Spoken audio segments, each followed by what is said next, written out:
Hello and welcome to Community Matters. I'm your host, Gabriel Riviere-Reed. Shannon is away.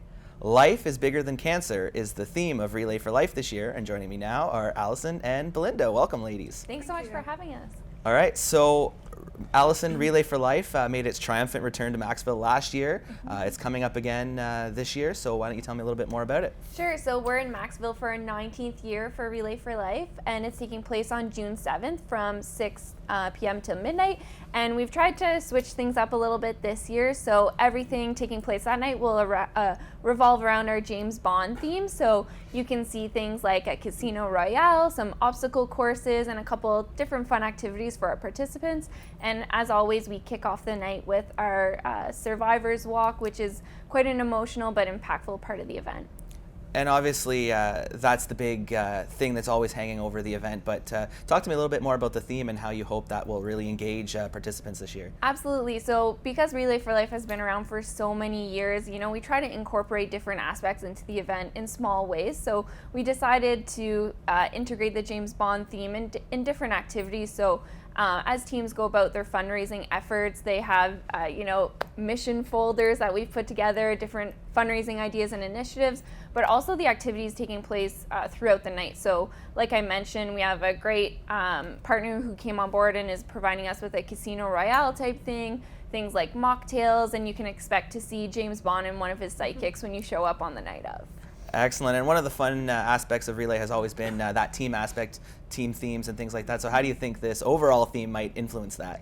Well, I have to say that feedback so far from teams has been really, really great. We've raised over $22,000 so far, which is big step towards our target of $70,000, and just all the participants that have come forward, new teams that are involved, amazing sponsors again this year. So I have no doubt it will sort of contribute to the overall success of the event. Excellent. And Belinda, you're here to share a little bit about your story, about the impact of cancer that it has on an individual and their families. So let's talk a little bit about your diagnosis and your journey so far. Well, I was diagnosed March 16th, 2013. But 2 years before that, I ended up with chronic back pain. Went to see doctors, fighting WSIB and just the whole everything.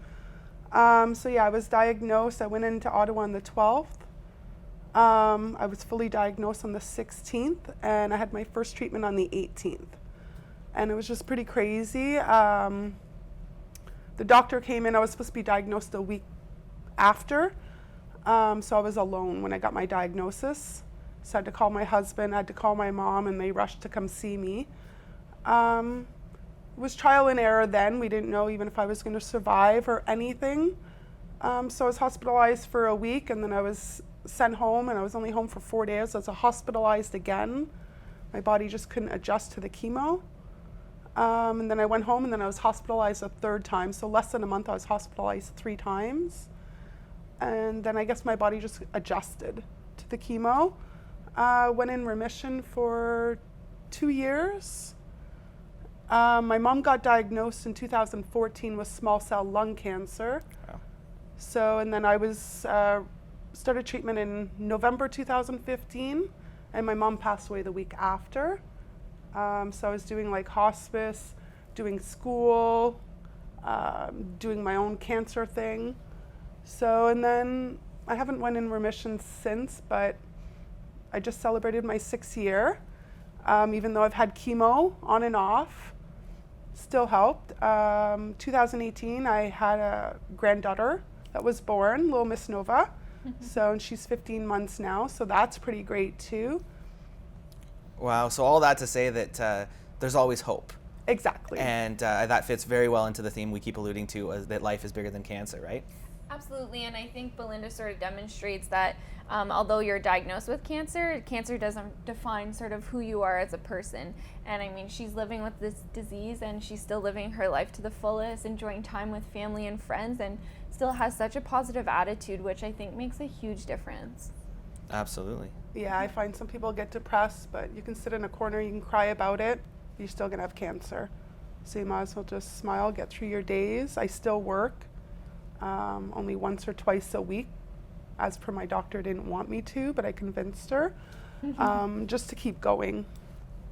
Wow, that's quite the inspiration. Now, obviously, an event like Relay, it's all to help families that are going through cancer and people like Belinda. So why don't you talk to me a little bit about the money, why it's so important to raise Sure. that $70,000? Yeah, well, and I mean, the money is important because, of course, some of that money stays local, goes to our local support programs and services. So, I mean, Belinda was able to utilize one of our programs, our Wheels of Hope, which provides rides to and from for cancer treatment appointments, but also goes into investing into research, which is critical for our community.